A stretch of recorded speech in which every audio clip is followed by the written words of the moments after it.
37 seconds away. That's all that Canada was from their first para-ice hockey gold medal in 12 years at the Paralympics. But that was not to be. Rob Armstrong, Canadian forward, coming down the ice with less than a minute to go in the game, had the game on his stick, and hits the goalpost on an empty net. What happens? The Americans, who are the fastest para-ice hockey team in the world right now, come back down the ice, and Declan Farmer, who is arguably the best para-ice hockey player in the world, in my opinion he is, scores with 37 seconds left, sending the game into overtime. It had been 1-0 since the first period for Canada. What happens? About 3 minutes 30 into overtime, Declan Farmer. Again, this guy had played over 40 minutes in the game. The Canadians thought they could get into a track meet in a 4-on-4 overtime with the U.S. Like I said, the U.S. is the fastest para-ice hockey team there is. The Canadians got into a track meet with them. You know, their defense was lacking. And Declan Farmer, again, arguably the best shooter in para-ice hockey. In my opinion, like I say, he's the best player. Scores again. Americans win their third straight para-ice hockey gold medal at the Paralympics. And, you know, what a contrast.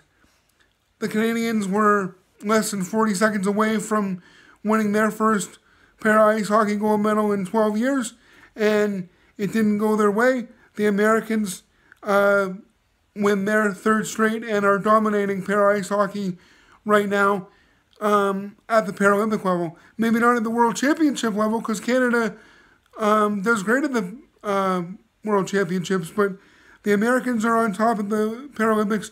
And, you know, you can say all you want. People will say, oh, yeah, you know, should have been 2-0 Canada because they had a goal taken away. But if you watched it, it was inconclusive. You know, you couldn't see the puck. So, like Paul Rosen was saying, you know, if it goes in the net, or what he was saying, you know, it should have been a goal. But you couldn't see the puck. So that to me is inconclusive. Well, it doesn't matter if I'm Canadian or not. Objectively, that was no goal. And that brings me to Paul Rosen. Before the Paralympics started, before he went over there to Korea to be a color commentator for Canada, he guaranteed a Canadian para-ice hockey medal. And you just don't do that.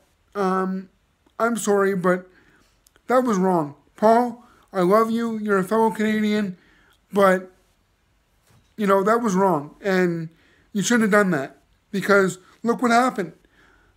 In my opinion, I'm a little bit superstitious. It might just be me, but you jinxed the Canadians.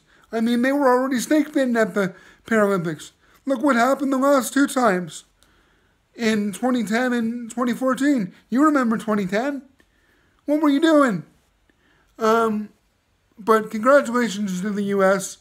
You know, I had a feeling, I know this is the first time I'm talking about it, but I'm telling you, I had a feeling that the Americans were not going anywhere in terms of how the podium was going to play out in Pyeongchang at the Paralympics for para-ice hockey, and lo and behold, Americans back on top. So that's basically all I have to say, guys. I mean, it was a great gold medal game. It didn't disappoint. It was exciting. It was fast. It was dramatic. So, you know, Beijing in 4 years. But hope you enjoyed the video, guys. Like always, like this video. Comment down below. Tell me what you thought of the game. Paul Rosen, no hard feelings. Just needed to, you know, throw it out there that you shouldn't have predicted the outcome. But I'll see you in the next video.